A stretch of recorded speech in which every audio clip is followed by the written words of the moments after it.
मध्य प्रदेश के सीधी जिले के मझौली में एक खौफनाक सीरियल दुष्कर्म कांड का पर्दाफाश होता है, जिसने पूरे इलाके को हिलाकर रख दिया। इस घिनौने षड्यंत्र की पटकथा लिखने वाले 30 साल के ब्रजेश प्रजापति समेत 4 दरिंदे इस मामले में पुलिस के हत्थे चढ़ते हैं। आरोपी वॉइस चेंज करने वाली ऐप की मदद से छात्राओं से उनकी महिला टीचर बनकर बात किया करता था। इसके बाद गिरोह के सदस्य अज्ञात जगह बुलाकर उनसे रेप किया करते थे। आरोपी इतने शातिर तरीके से वारदात को अंजाम दिया करते थे कि पीड़ित लड़कियों ने कभी उनका चेहरा तक नहीं देखा। दरअसल इस गिरोह के सरगना को यूट्यूब पर आवाज बदलने वाली मैजिक ऐप के बारे में मालूम चलता है। इसी ऐप के जरिए वो महिलाओं, युवतियों और छात्राओं को आवाज बदलकर फोन करता, उन्हें सरकारी योजना का लाभ देने का झांसा देकर दस्तावेजों की खानापूर्ति के लिए शाम को सुनसान स्थान पर बुलाता। खासकर वह छात्राओं को स्कॉलरशिप के बहाने बुलाता और जंगल में उनके साथ दुष्कर्म करता। विरोध करने पर उनके साथ मारपीट भी करता। इतना ही नहीं, गिरोह के लोग पीड़ित से रुपये, पैसे और जेवर इत्यादि भी लूट लिया करते। वारदात को अंजाम देने के बाद लड़कियों से उनका फोन भी छीन लिया जाता, जिससे पीड़िता किसी को मदद के लिए बुला नहीं सके। और ये सब मुंह पर नकाब पहनकर ये दरिंदे किया करते थे, जिससे कि उन्हें कोई पहचान न सके। ये उन्हीं लड़कियों को टारगेट करते थे जो आदिवासी समाज की होती और स्कॉलरशिप के लिए भी पात्र होती थी। इन लड़कियों को फंसाने के लिए आरोपी अपनी आवाज बदलकर स्कॉलरशिप वाली मैडम बनकर बात किया करते।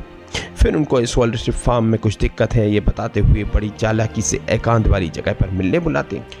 इस तरह हैवानियत का ये खेल चलता रहा, लेकिन दर्जनों लड़कियों की अस्मत से खिलवाड़ करने वाले इस गिरोह की पाप का घड़ा अब भर चुका था। इन दरिंदों का शिकार बनने वाली एक लड़की की होशियारी और साहस से आखिर इस गिरोह का भंडाफोड़ होता है। यह पीड़ित लड़की 20 मई 2024 को मंझौली पुलिस स्टेशन में शिकायत दर्ज कराते हुए बताती है कि 20 अप्रैल को उनके पास अर्चना मैडम का फोन आया, जिसमें कहा गया कि आपकी स्कॉलरशिप अटक गई है क्योंकि आपने गलत साइन किए हैं। ऐसा कहते हुए आरोपी ने उसे उसी दिन इसे सही कराने के लिए मिलने आने पर जोर दिया। इसके बाद मैडम की बात सुनकर पीड़ित लड़की एक अनजान जगह पर पहुंच जाती है। वहां फिर से मैडम का कॉल आया और वह आने की बात कहते हुए कहती हैं कि उसने अपने बड़े बेटे को लेने भेजा है। इसके बाद एक युवक बाइक से उसे लेने आ जाता है। फिर वो उस लड़की को एक सुनसान जगह पर ले जाने लगता है। जब लड़की उसे रोकती है, टोकती है कि भाई ये कहाँ ले जा रहे हो, तो वो उसको कहता है कि ये एक शॉर्टकट रास्ता है जिसके माध्यम से हम घर तक जल्दी पहुंच जाएंगे। एक खंडर में वे पहुंचते हैं जहां उसके साथ 2 बार रेप किया जाता है। विरोध करने पर आरोपी उसे पीटता है, लेकिन वे अपनी सूझबूझ से उस समय बेहोश होने का नाटक करती है। तब ये आरोपी उसे टॉर्च चलाकर देखता है और उसी वक्त ये लड़की उस दरिंदे का चेहरा देख लेती है। अब पुलिस ब्रजेश समेत 4 साथियों को गिरफ्तार कर लेती है। इनके पास से लूटे गए 23 मोबाइल जब्त होते हैं। ब्रजेश स्वयं दुष्कर्म की 7 वारदात कबूल कर लेता है, लेकिन मोबाइल फोन की संख्या के आधार पर कयास लगाए जा रहे हैं। ब्रजेश ने 25 से ज्यादा आदिवासी महिलाओं, छात्राओं को अपनी हवस का शिकार बनाया होगा। हालांकि पुलिस के पास अब तक केवल 4 लड़कियां ही केस दर्ज कराने पहुंची हैं, जिसके बाद मामले की जांच शुरू की गई। पीड़ित छात्राओं की उम्र 17 से 20 साल के बीच बताई जा रही है। इसी तरह एक युवती को फोन पर कहा कि वह 18 साल की हो गई है, अब पैसा मिलेगा, दस्तावेज सत्यापन कराए जाएं। युवती अपनी नाबालिग चचेरी बहन को लेकर वहां पहुंच जाती है। इन दोनों के साथ वहां कई बार दुष्कर्म किया जाता है। पीड़िताएं दूसरे दिन घर पहुंचती हैं, लेकिन लोक लाज के डर से किसी को कुछ नहीं बताती।